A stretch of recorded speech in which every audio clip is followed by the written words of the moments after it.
वहीं पर आप देखिए महागठबंधन को राष्ट्रीय जनता दल, कांग्रेस और ये लोगों में अभी तक सिर फुटौवल चल रहा है। जनता देख रही है, मतदाता देख रही है कि एक तरफ एनडीए के 5 पांडव पारदर्शिता के साथ और बहुत ही सौहार्दपूर्ण वातावरण में सीट का बंटवारा किया। उपेंद्र कुशवाहा बयानबाजी कर रहे हैं, जीतन राम मांझी चिराग पासवान के खिलाफ अपने फार्म भी दे रहे हैं, चिराग पासवान नीतीश कुमार की सीटों पर अपने फार्म भी दे रहे हैं। तो एनडीए तो इस वक्त फंक्शनली डेड हो चुका है, एनडीए इस वक्त बिखर चुका है।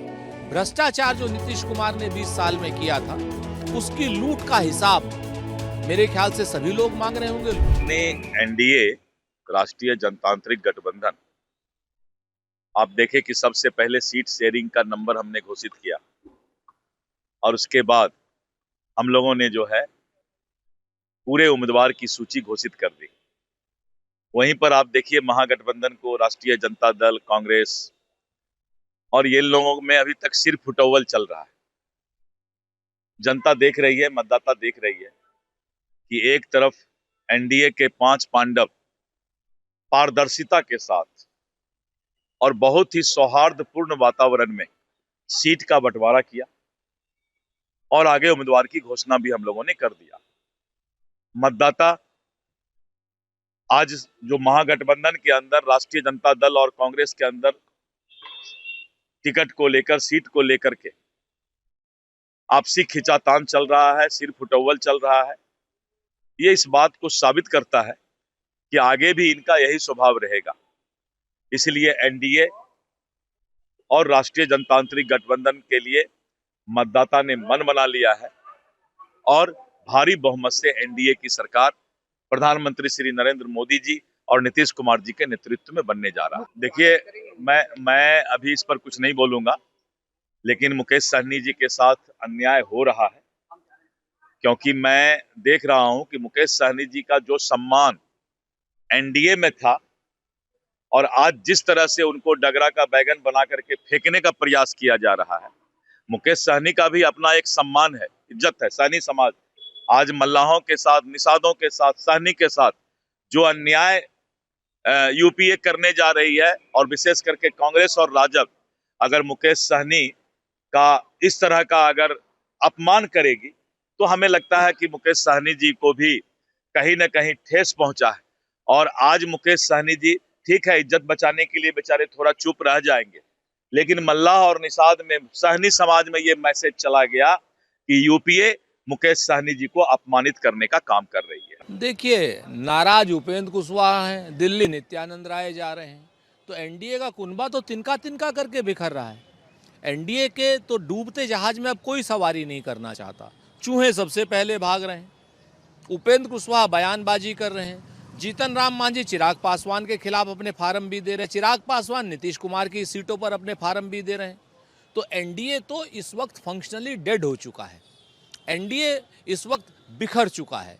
भ्रष्टाचार जो नीतीश कुमार ने 20 साल में किया था, उसकी लूट का हिसाब मेरे ख्याल से सभी लोग मांग रहे होंगे, लूट का हिस्सा मांग रहे होंगे, जिसकी वजह से ये एनडीए बिखर रहा है। और भारतीय जनता पार्टी और चुनाव आयोग के जो खिलाफ माहौल है कि वोट चोर गद्दी छोड़, तो ऐसे में मुझे ऐसा लगता है कि भारतीय जनता पार्टी की वोट चोरी जो आरोप लगे हैं, उसका खामियाजा एनडीए के सारे दलों को भुगतना पड़ेगा।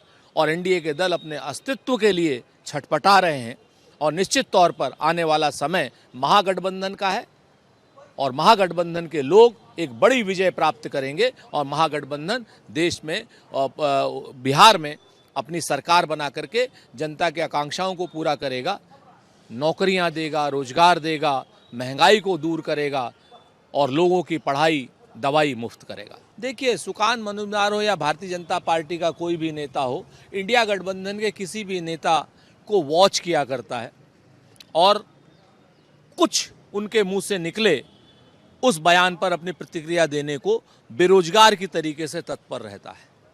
कौन है सुकान मजूमदार, क्यों बयान दे रहे हैं? क्या सुकान मजूमदार का बयान योगी आदित्यनाथ की सरकार के खिलाफ भी आया, मध्य प्रदेश की सरकार के खिलाफ भी आया क्या? हरियाणा में वाईएस पूरन सिंह ने आत्महत्या कर ली, बयान आया क्या? पूरे देश में एनसीआर भी बता रही है कि भारतीय जनता पार्टी शासित राज्यों में महिलाओं के प्रति अपराध नंबर 1 है। लोगों को बलात्कार करके जला दिया जा रहा है, उनके उसमें आया क्या? नहीं, क्योंकि भारतीय जनता पार्टी के लोग सिर्फ बेरोजगार जो जितने इनके प्रवक्ता हैं, मंत्री हैं, संतरी हैं, वो सारे के सारे इंडिया गठबंधन के नेताओं के खिलाफ बात करने के लिए ही जाने जाते हैं और नरेंद्र मोदी जी ने शायद उनको इसीलिए रखा हुआ है। देखिए, राहुल गांधी जी के वहाँ जाने के बाद पूरे परिवार को, पूरे दलित समाज को, देश के पूरे दलित समाज को राहुल गांधी जी पर भरोसा है और राहुल गांधी जी की जाने के बाद पूरे परिवार को भी उन पर भरोसा आया है और वो पोस्टमार्टम भी कराने के लिए तैयार हो गए हैं, अंतिम संस्कार कराने के लिए तैयार हो गए हैं।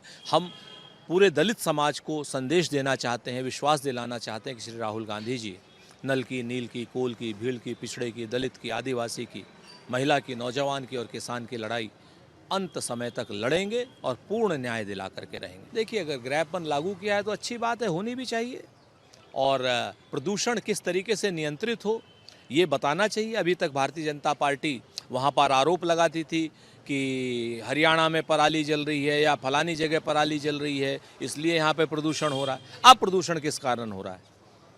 अब तो वहाँ पर दिल्ली में भी आपकी सरकार नहीं है, तो गंगा यमुना साफ हो गई है क्या?